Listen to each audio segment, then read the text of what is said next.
하나님의 말씀 봉독합니다. 하나님의 말씀은 사사기 2장 1절부터 5절입니다.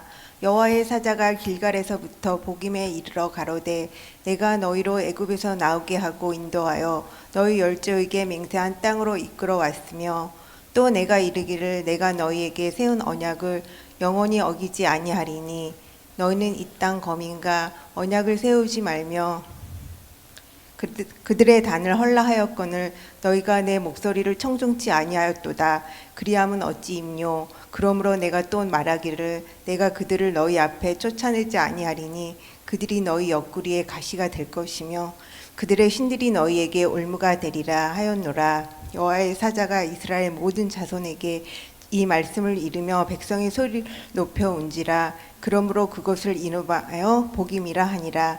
우리가 거기서 여호와께 제사를 드렸더라. 아멘. 아멘. 여러분 반갑습니다. 여러분들은 안 반가우십니까?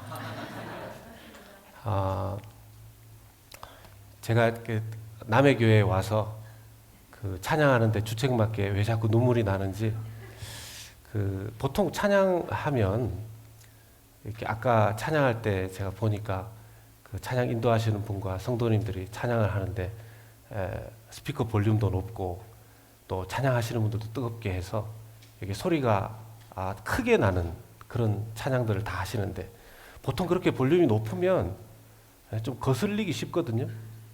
근데 여러분들이 높이 찬양하는 그 소리가 하나도 거슬리지 않았어요.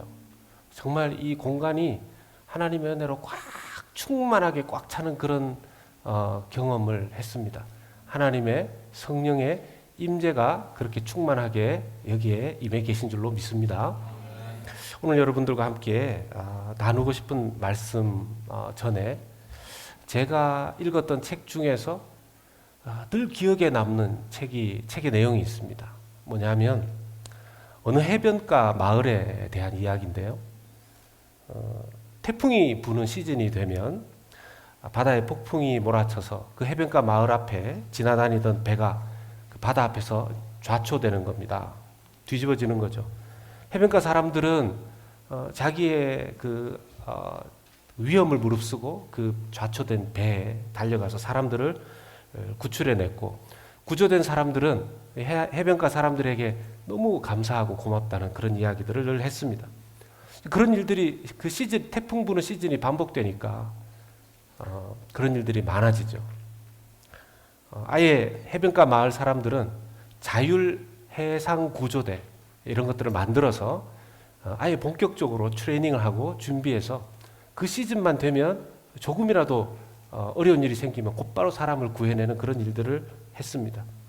이 소문이 바깥 세상에 점점 퍼지게 됐고요. 이 해변가 마을에 이 자율 해상 구조대에 탐방을 오는 사람들이 외지인들이 많아지기 시작했습니다. 나중에는 이 탐방 오는 외지인들이 점점 많아져서 탐방을 오고 관광을 오는 사람들을 맞이하는 일과 자신들의 그 직업인 업을 해야 되는 일, 그리고 또 시즌이 돼서 배가 좌초되었을 때 그 사람들을 구출해내는 일이 너무 바빠진 겁니다. 그들이 그 마을에 해변가 마을 사람들이 모여서 회의를 하고 결정을 했어요. 이제부터는 자신들은 탐방 오는 사람들을 가이드하고 그들을 위해서 건물을 만들고 박물관을 만들고 그것을 유지하고 그들에게 어떻게 이 해변가 마을에 이런 일들이 일어났는지 역사를 설명하는 일을 마을 사람들이 하는 것으로 하고 이제부터 앞으로 바다에 배가 좌초되었을 때 구조하는 일들은 전문가를 고용해서 돈을 주고 전문가를 고용해서 하는 것으로 결정을 합니다. 이제 그들은 관리인이 된 것이죠. 더 이상 바닷가의 위험한 상황에서 사람들을 구조하지 않아도 되는 결정을 한 것입니다. 여러분들 이 이야기를 들으시면서 어떤 생각이 드세요? 이건 진짜 이야기가 아니라 실화가 아니라 아마 만들어진 이야기 같아요. 예수 믿는 사람들이 우리가 좌초되어져서 이 땅에서 그냥 마음대로 살다가 지옥 갈 수밖에 없는 운명이었던 우리를 하나님께서 은혜로 우리를 구원해 주셨죠. 좌초된 배에 죽어가는 인생일 수밖에 없는 우리를 구원해 주셨는데 우리도 그 일을 좀 하다가 나중에는 시간이 지나면서 이 일을 우리가 계속 해야 되나, 이걸 전문적으로 할 수 있는 사람들에게 나는 맡기고 나는 좀 관리하는 일, 그런 일들을 좀 해야 되겠다. 초심, 첫마음, 첫사랑을 잃어버린 사람들의 이야기죠. 우리가 처음 예수님의 은혜를 경험했을 때는요, 뭐 찬양을 하면 그냥 가슴이 늘 벅찼습니다. 그 크신 하나님의 사랑, 그걸 목이 메어서 다 부를 수가 없었을 거예요. 그 크신 하나님의 사랑 말로 다 형용 못하네, 이런 찬양을 부르면요 가슴이 벅차서 그 찬양을 눈물로 다 부를 수도 없었을 거예요. 그런데 어느 날 시간이 지나가면서 삶에 익숙해지고 세상에 익숙해지고 교회 생활에 익숙해지고 신앙생활에 익숙해지는 자기 자신을 발견하게 되는 것입니다. 그리고는 자꾸만 안주하게 되더라는 거죠. 여러분들의 가슴 뜨거웠던 초심, 첫사랑, 하나님을 향한 그 시간은 언제였습니까? 아니면 지금도 여러분들은 하나님을 향한 그 사랑이 뜨거우십니까? 매일매일 예수 그리스도와의 뜨거운 사랑을 누리시는 여러분들 되시기를 축복합니다. 문제는 어느덧 시간이 지나면서 먹고 살기에 바빠서 그 기뻤던 일들이 당연한 일이 되고 또 때로는 귀찮은 일이 되기도 하더라는 것이죠. 여러분, 이스라엘 백성들에게 있어서 기뻤던 날 중에 한 날은 그 노예로 살았던 애굽을, 이집트를 탈출하는 때였을 것입니다. 너무 기뻤겠죠. 400년을 거기서 종살이를 했는데요. 그것보다 더 기쁜 날은 어떤 날이었을까요? 이집트를 탈출해서 광야를 그렇게 40년이나 헤매다가 이제는 약속의 땅 가나안에 드디어 들어가게 된 그때는 얼마나 기뻤겠습니까? 여러분, 저는 우리 이기욱 담임 목사님을 통해서 알링턴 사랑에 비친 교회가 어떻게 세워졌는지 조금은 알고 있는데요.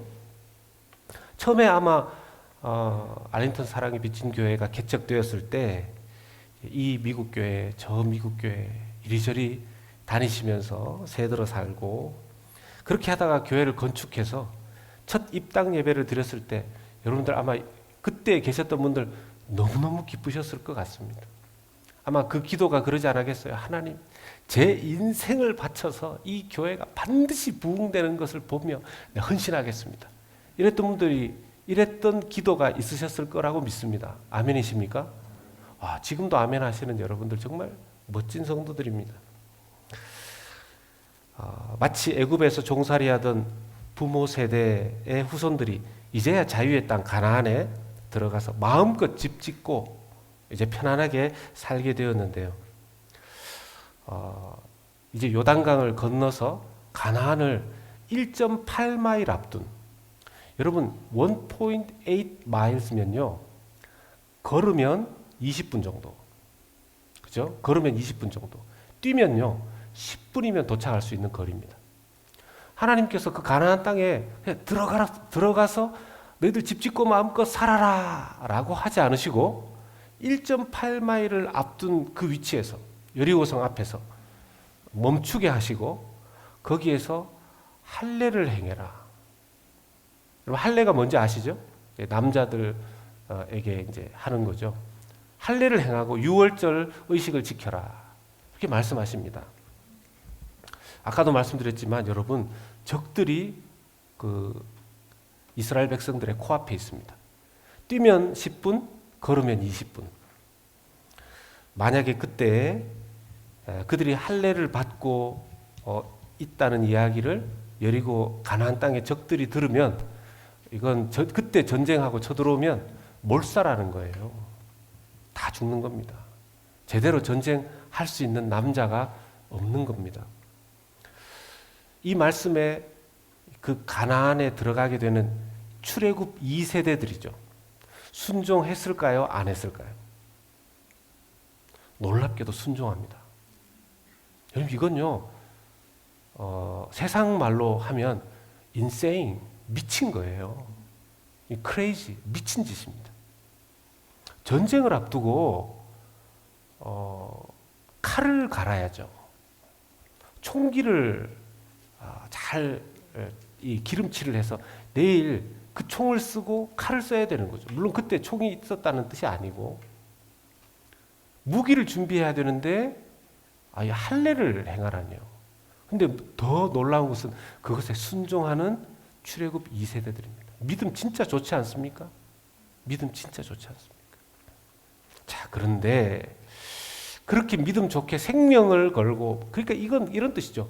하나님, 우리가 가나안에 들어가는데 우리가 가나안에 들어가는 것 우리 힘으로 하지 않고 하나님께 우리 생명 드릴 테니까 하나님의 힘으로 이 가나안 땅 우리가 정복하게 하실 줄로 믿습니다. 이런 믿음의 고백이었습니다. 그런 출애굽 2세대들이요. 30년에서 40년 지난 이때에 오늘 이 말씀이 주어진 것입니다. 3, 40년 만에 그들은 너무 많이 타협해 버렸습니다. 쫓아내라고 했던 원주민들, 가나안 원주민들 다 쫓아내라고 그랬어요.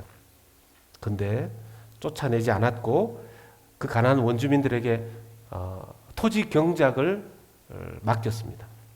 절대로 가나안의 우상 제단 가만히 놔두지 말라고 했는데 원주민들과 함께 우상 숭배하고 있었습니다. 불과 30년, 40년 만에 있었던 일입니다. 누군가가 묻습니다. 당신들 신앙이 왜 이렇게 변했냐고. 그때 그들이 대답하기를 어쩔 수 없었어요.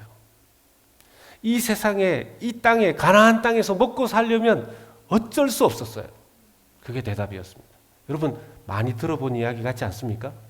어쩔 수 없었어요. 목사님, 어쩔 수 없어요. 어쩔 수 없어요. 먹고 살려면 어쩔 수 없어요. 그때 여호와의 사자가 나타나서 하나님의 메시지를 주는 겁니다. 신학자들 대부분은 여기에 나오는 여호와의 사자를 구약에 나타나신 예수 그리스도로 봅니다. 다시 한번 사사기 2장 1절에서 5절을 이렇게 조금씩 살펴보면요.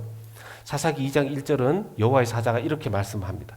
여호와의 사자가 길갈에서부터 복임으로 올라와 말하되 내가 너희를 애굽에서 올라오게 하여 내가 너희의 조상들에게 맹세한 땅으로 들어가게 하였으며 또 내가 이르기를 내가 너희와 함께 한 언약을 영원히 어기지 아니하리니. 아멘. 하나님은 그들의 길갈의 언약을 기억하고 계셨어요. 하나님 너무 기뻐하신 거죠. 야, 내가 너희들에게 명령했지만 어떻게 순종하냐. 하나님 좀 그런 분이신 것 같아요. 하나님께서 우리에게 말씀을 주시고 그 말씀에 순종하면 하나님 너무 기뻐하시는 거죠. 하나님 너무 기뻐하십니다. 우리의 마음 가운데 여러분 예배하면서 기쁨이 막 올라올 때 있지 않습니까? 왜 그런지 아세요? 여러분 하나님의 기쁨이 우리에게 전달되어져서 그렇게 되는 줄로 믿으시길 축복합니다. 여러분 예배하러 나와서 하나님께 뭐 이렇게 예배를 하는데 마음이 하나님께 있지 않으면 이렇게 옆을 이렇게 보면 누군가는 막 기뻐서 하나님 앞에 막 열정적으로 예배를 드리는데 자기의 마음은 열리지 않고 막 힘들어합니다. 왜 그럴까요? 하나님이 나를 기뻐하지 않아서가 아니고요. 하나님의 마음이 내게 전달되지 못하도록 자기가 마음을 닫고 있어서 그래요. 여러분 하나님 우리를 한번 살아가기로 작정하신 것을 변치 아니하시는 줄을 믿으시길 바랍니다. 요즘 유행하는 말 중에 뭐 중요한 것은 꺾이지 않는 마음이라며요. 하나님이 원래 꺾이지 않는 마음을 우리에게 가지고 계신 거죠. 아멘이십니까? 그런데 약속은 보통 누가 깹니까? 인간이 깨죠. 2절 말씀입니다. 너희는 이 땅의 주민과 언약을 맺지 말며 그들의 제단들을 헐라하였거늘 너희가 내 목소리를 듣지 아니하였으니 어찌하여 그리하였느냐. 왜 그랬느냐 하고 여호와의 사자가 묻습니다. 왜 그랬을까요? 왜 그랬을까요? 나는 너희들과의 언약을 평생 지킬 건데 너희도 나와의 언약, 나는 너희 하나님이 되고 너희는 나의 백성이 되자. 그 언약 왜 깨고 왜 우상 숭배하고 왜 가나안 그 원주민들 함께 섞여 살면서 그렇게 우상 숭배하고 하나님도 섬기고 우상도 섬기고 세상도 따라가고 하나님께 복받기도 원하고 왜 이렇게 되었느냐 라고 물었을 때 아까 그 대답, 근데 더 정확하게 말하면 이겁니다. 하나님, 우리는 농사를 지을 줄 몰라요. 여러분, 이스라엘 백성들은요, 양 키우고 소 키우고 이런 그 목축업을 주로 했던 민족들입니다. 농사를 지어본 적이 없어요. 근데 가나안 땅은 목축업을 하는 땅이 아니고 농사를 지어야 되는 땅이거든요. 가나안 땅을 하나님이 주셨는데 이스라엘 백성들이 황당한 게 뭐냐 하면 하나님, 우리는 농사를 지을 줄 몰라요. 근데 원주민들은 그 가나안 땅에서 평생을 농사를 지어봤단 말이죠. 가나안 원주민들은. 근데 하나님, 이 가나안 원주민들을 쫓아내면 우리는 농사 짓는 법을 누구에게 배우죠? 우리는 농사 지을 줄을 모르는데 하나님, 우리 다 죽어요. 그 넷플릭스의 유명한 한국 드라마에 나오는 대사 중에 이러다가 다 죽어 뭐 이런 그 대사가 있다 그러던데 하나님, 우리 다 죽어요. 농사 지을 줄 모르는데. 여러분, 예수님을 잘 믿고 신앙생활 잘 하려고 하는 사람들의 그 고민에 이런 고민이 있지 않습니까? 대학을 이 중에서 제가 너무 귀한데 우리 대학 다니는 우리 크리스찬 칼리지 학생들 주일날 이렇게 예배드리고 너무 귀한 것 같아요. 또 우리 유스나 우리 젊은 친구들도 신앙생활 잘 해보려고 대학 가서 또 학교에서 막 하는데 답답한 게 뭡니까? 신앙생활을 너무 잘하고 싶은데 어떻게 해야 될지 모르겠어요. 왜요? 세상 사람들이 살아가는 방식은 내가 믿음으로 살아가는 방식과 너무 차이가 많이 나요. 세상 사람들이 살아가는 방식은 양심도 없이 뭐 그냥 윤리의식도 없이 그렇게 막 살아도 이렇게 보니까 잘 사는 것 같아요. 근데 나는 주일 지키고 신앙 지키고 기도하면서 이 길이 하나님의 뜻인지 이 길이 하나님의 뜻인지 나는 늘 신중하게 막 이러는데 쟤는 이것도 했다가 저것도 했다가 뭐 아무 신경 쓰지 않고 그래도 잘 사는 것 같거든요. 그러니까 늘 고민이 그거예요. 하나님, 저 하나님 잘 믿고 살고 싶어요. 그런데 어떻게 해야 될지 모르겠어요. 그게 많은 젊은이들의 고민 아닙니까? 부모님께 물어도 답이 없어요. 답을 몰라요. 왜냐? 부모님도 모르니까. 부모님들도 고민이 그거 아닙니까? 하나님 잘 믿고 살고 싶습니다.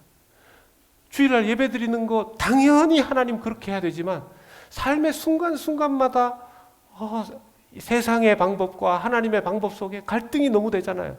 어떻게 해야 됩니까? 여러분, 그게 가나안에 들어간 이스라엘 백성들의 고민이었습니다. 그리고 오늘날 우리들의 고민이기도 하고요.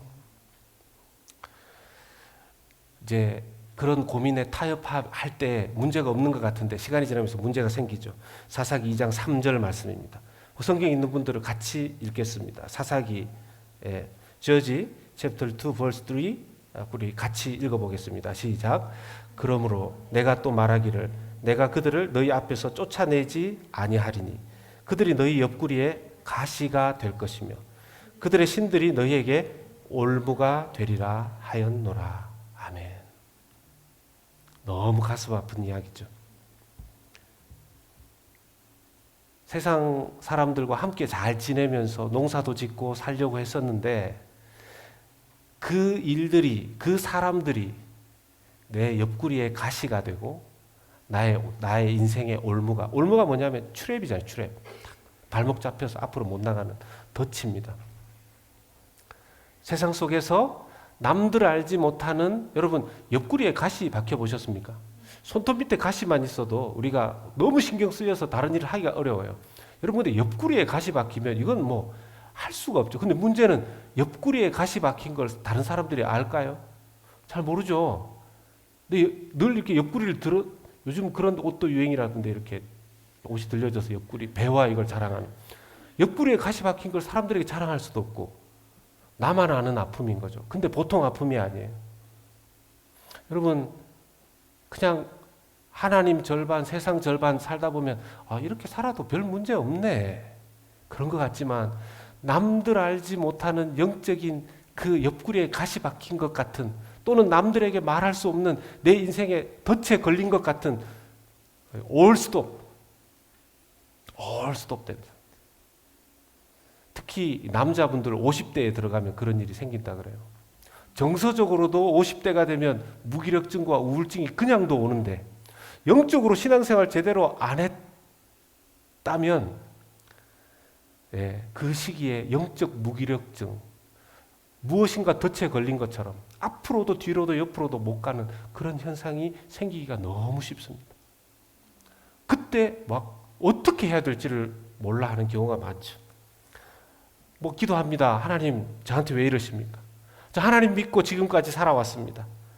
저 길갈에서 할례했을 때 그 믿음, 주님 저도 하나님 앞에 헌신하고 하나님 앞에 헌금하고 하나님 앞에 예배하고 하나님 성도들과 교회들을 위해 봉사하고 그렇게까지 하면서 지금 왔는데 왜 제 인생이 모든 것이 어딘가에 발목 잡힌 것 같은 그런 인생이 되었을까요? 울면서 기도하죠. 문제는요, 오늘 말씀해 보면 그들이 울면서 기도하면서 그곳의 이름을 복임이라고 했다는 건데, 울면서 기도했지만 삶의 방식이 바뀌지 않는다는 겁니다. 우리가 우리 자신에게 많이 속아요. 금요 예배에 나와서 막 기도하면서, 물론 울면서 기도하는 것 좀 중요합니다. 이제 그런 시간들이 필요해요. 제가 원래는 오늘이 제가 달라스에서 이쪽 지역에서 보내는 마지막 주일이거든요. 내일 이제 피츠버그로 가게 되는데, 이제 이규 목사님과 사랑의 빚진 교회는 제 딸이 제일 좋아하는 교회 이름입니다. 네, 제일 좋아하는, 아빠 이 교회 이름이 어떻게 사랑의 빚진 교회야? 그런 교회가 알링턴에 있어. 알링턴에서 제일 큰 교회야. 아빠 이 이름 너무 좋아. 이기욱 목사님 너무 은혜로운 목사님이시고, 그래서 저는 마지막 예배를 여기서 이제 드리고 앉아서 은혜 받고 가려고 했는데 이제 목사님한테 걸려서 주일 설교를 해야 된다. 그래서 이제 왔습니다. 근데 제가 여기서 이렇게 예배 드리는데, 사실 저는 여러분들이 찬송하고 예배 순서를 경험하면서 제가 이미 은혜를 받았어요. 여러분들 교회는 특별한 하나님의 은혜가 있는 교회임을 믿으시길 축복합니다. 정말 믿으십니까? 안 믿어지시는 분은 다른 데 한번 갔다 오세요. 다른 데 한번 갔다 오세요. 제가 어떤 교회에 있었는데 그분이 우리 교회가 좋긴 한데 다른 교회도 가보고 싶어요. 그래서 너무 설득해도 안 되길래 한번 갔다 오세요 그랬어요. 한번 갔다 오세요. 갔다가 오셨어요. 예, 우리 교회가 정말 좋은 교회군요. 막 그렇게. 여러분, 은혜가 넘치는 교회예요. 제가 아까 찬송 부를 때 찬송가 1절을 제가 벅차서 부를 수가 없더라고요. 근데 여러분, 더 중요한 건 우리에게 주시는 그 감동이 있어도 감동으로만 사람이 바뀌지 않는다는 겁니다. 맞습니까? 여러분, 드라마 보면서 얼마나 많이 감동받으셨어요? 드라마를 보면서 막 같이 눈물 흘리고 저 나쁜 놈, 저래야 되는데 막 드라마 보면서 그렇게 눈물 흘렸는데, 드라마 보고 인생 바뀌신 분 여기 한번 손 한번 들어보세요. 드라마 보고 인생 바뀌신 분 거의 없어요. 감정의 정화는 될 수 있지만 사람을 바꾸지는 못합니다. 기도하면서 후회하지만 회개하지 않는 거죠. 눈물 흘리지만 순종하지 않는 거죠. 예배당에 왔지만 하나님께 초점을 맞추고 하나님 만나지 못하는 것입니다. 그것이 비극적인 인생이에요. 여러분, 누구나 이스라엘 백성들이 지금 이 30-40년 만에 세속화된 것처럼 우리도 그렇게 될 수 있습니다. 그러면요, 하나님께서 우리의 발목을 탁 잡으세요. 여러분, 그런 경험을 하신 적이 있습니까? 내 인생 그냥 이민 와서 자식들 키우면서 우리 자녀들도 막 공부도 맨날 놀아라고 해도 어떻게 저렇게 공부를 잘하는지 그냥 그랬는데 나중에 어느 한순간에 모든 것이 올스톱 되는 것 같은 그런 상황. 하나님 왜 저를 막으십니까? 왜 저를 막으십니까? 여러분 하나님께서 우리의 인생을 이렇게 탁 발목 잡는 것처럼 막으신 이유가 뭘까요? 예? 그대로 달리면 파멸하기 때문에 그래요. 여러분 아멘이십니까? 그래서 우리는 감사할 수 있는 겁니다. 시험 발목 왜 하나님 나에게 내가 이렇게 잘 살고 열심히 사는데 하나님 왜 저에게 시험을 주시고 시련을 주십니까? 근데 성경의 야고보서에 보니까 너에게 시련이 닥치면 감사하라 그랬잖아요. 어떻게 감사해요? 지금 빨리 액셀레이터 밟아서 달려야 되는데 계속 달려야 되는데 하나님 왜 제가 밟지도 않는 브레이크를 왜 하나님이 밟으십니까? 그쪽 방향으로 달리면 낭떠러지고 파멸이고 끝장나는 거예요. 그래서 그 인생이 덫에 걸린 것처럼 할 그때에 하나님 바라보면서 하나님께서 회복시켜 주시는 그 시간들을 보낼 필요가 있는 것이죠. 시간이 갈수록 성공지향적으로 살아가는 시대 속에 우리가 물들어가요. 여러분 목회자는 안 그렇겠습니까? 저도 그런 경험을 했어요. 목사가 처음 됐을 때는 초심이라는 게 있지 않습니까?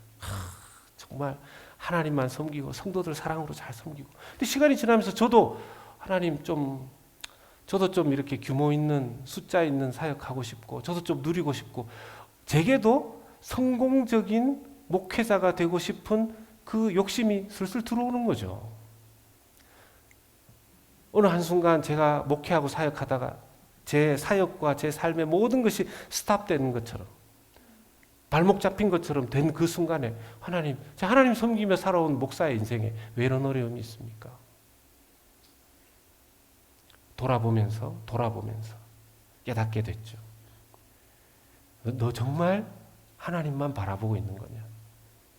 너 정말 초심이냐? 그렇게 제가 깨닫게 된 건 하나님께서 제가 그 길로 그냥 쭉 가게 놔두셨다면 저는 망하는 목사가 됐을 것 같아요.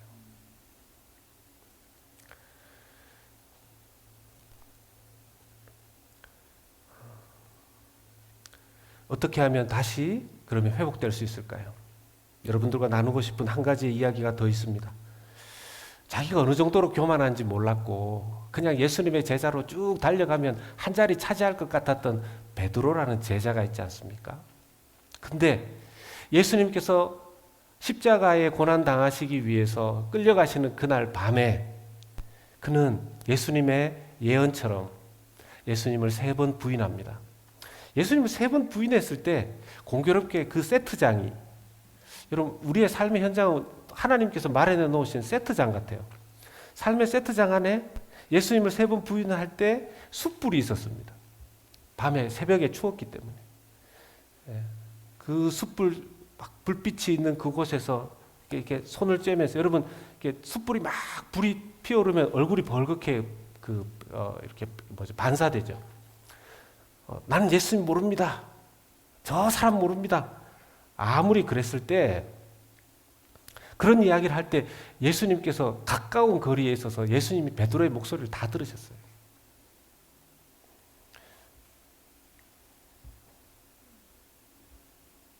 베드로가 낙심하죠. 베드로는 아주 무기력해집니다. 나중에 예수님 부활했다는 소식을 듣고도 무덤에 심지어는 억지로 가보고서 예수님 그 싸고 있던 세마포를 보고서도 믿지 않습니다. 그 정도로 무기력해지고 무너져 버렸어요. 여러분 사람이 잘 믿는 것처럼 착각하다가 무너지면요 정말 많이 무너집니다. 정말 많이 무너집니다. 어떻게 하면 회복될 수 있을까요? 여러분 이때 요한복음 18장 18절에 베드로가 무너진 그 순간에 대한 구절이 나옵니다. 요한복음 18장 18절에 제가 읽겠습니다. 그때 추운 고로 종과 아랫 사람들이 불을 피우고 서서 쬐니 베드로도 함께 서서 쬐더라. 숯불 앞에서. 예수님께서 이 완전히 숯불 앞에서 예수님 3번 부인하고 무너진 베드로를 예수님이 찾아오셨습니다. 요한복음 21장 9절에 숯불을 지펴놓고요. 육지에 올라보니 숯불이 있는데 그 위에 생선이 놓였고 떡도 있더라. 자기가 무너진 숯불을 예수님 다시 그 숯불을 피워놓고 밥 지어놓고 생선 구워놓고 베드로를 기다리신 겁니다. 여러분, 하나님께서는 우리가 넘어진 그곳에서 우리를 다시 일으켜 세워주시는 분이심을 믿으시기를 축복합니다. 그래서 여러분, 내가 교회를 나오다가 무너졌는데, 교회를 나오다가 상처받았는데 어디 다른 곳에 가서 좀 치유받아 봐야 되겠다. 아니에요. 내 가족들에게 나는 상처받고 내 가족들에게 소외받았는 것 같은데 이제 내 가족들과의 관계는 끝이구나. 아니에요. 하나님 역사하실 때에 가족 안에서 어려움을 겪은 그 가족들이 하나님 은혜가 임하면 가족이 회복되는 역사가 있을 줄 믿으시기를 축복합니다. 교회 안에서 우리 스스로의 교만 때문에, 우리 스스로의 연약함 때문에 하나님 앞에서 자기가 무너진 거거든요. 근데 하나님은 바로 그 교회에서 그 예배드리는 현장에서 회복의 리스토어의 그 역사를 하나님 허락하시는 줄 믿으시길 축복합니다. 그래서 이전에는 그런 비슷한 일만 있으면 상처받고 두렵고 힘들었는데 하나님의 회복을 경험하고 나서는 그 사람을 만나도 그 상황을 부딪혀도 전혀 문제가 없는 건 아니지만 하나님께서 그의 심령을 회복시켜 주시면요, 단단하게 되고 더 튼튼하게 되어져서 감당하게 되는 성도의 분량에 이르게 되는 줄 믿으시길 축복합니다. 이걸 겪지 않은 성도들은 없어요. 성경의 모든 하나님의 쓰임받은 사람들 보십시오. 이렇게 자기 스스로를 믿고 이렇게 살아가다가 자기 스스로의 교만과 꾀에 빠져서 이렇게 발목 잡힌 것 같은 그런 상황에 놓여졌다가 나중에 하나님이 다 이렇게 세워주셨어요. 어디에서요? 그 사람이 넘어진 그곳에서요. 그 사람이 넘어진 그 땅에서요. 그 사람이 부딪힌 그 사람과 회복시켜 주시더라고요. 그래서 여러분, 내가 누군가와 관계에서 어려워져서 이제 끝이다 라고 생각하지 마십시오. 내가 신앙생활 하면서 이렇게 하다가 내가 안 됐다. 나는 이제 안 되는 것보다. 그렇게 생각하지 마세요. 그건 자기 스스로 자기를 잘못 판단하는 거죠.